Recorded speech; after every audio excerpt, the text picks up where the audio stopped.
σωστά το σώμα, δεν τραυματίζεστε και είναι πιο γρήγορη η πρόοδο. Και φυσικά αισθάνεστε πιο καλά όταν αισθάνεστε άνετα και σίγουροι. Αυτή η γράμμιση που βοηθάει να πούμε αυτό είναι δεύτερο δάχτυλο του ποδιού στην ίδια ευθεία με το κέντρο του αστραγάλου ή πολλές φορές θα ακούσετε στην ίδια ευθεία με το κέντρο της στέρνας. Είναι ακριβώς το ίδιο. Κατευθύνουμε τον κόκκι ελαφρά προς τα κάτω.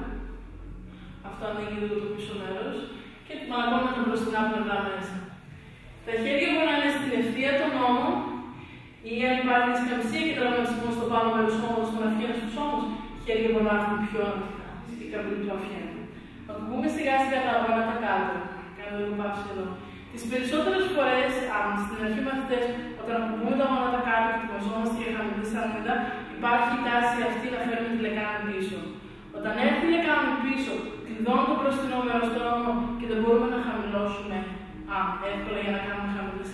Παράλληλα μεταξύ τους το άνοιγμα των οφών, που εκεί εδώ σκεφτόμαστε το δεύτερο δάχτυλο του ποδιού, είναι στην ίδια ευθεία με το κέντρο της στέρνας. Χέρια, θα αποπατήσουν τα χέρια και θα βοηθήσουν λίγο να ανέβουμε, όχι πολύ. Προσπαθήστε στην κόμπρα, η λεκάνη να συνεχίζει να έχει επαφή. Και έτσι, τα πόδια να σκεφτούν πράγμα. Τα πόδια τους μακραίνουν πίσω και τα κέφαλα που βλέπουν πολύ τώρα εδώ τα πόδια μακραίνουν πίσω.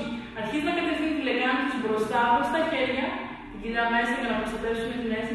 Και τα χέρια να τεντώνουν πάνω, να μείνουν τα χέρια έξω.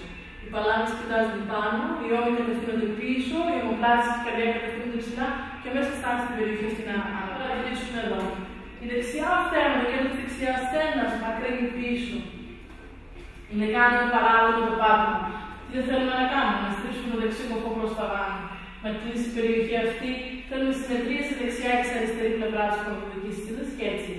Αρχίζουμε να κατευθύνουμε λίγο τον αριστερό κοφό προς τη δεξιά αυτένα.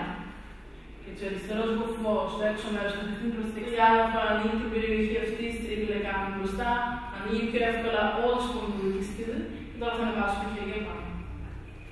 Κάνετε την πρακτική σας μέχρι το σημείο εκείνο που αισθάνεστε το σώμα σας αντέχει, ειδικά τώρα στην αρχή.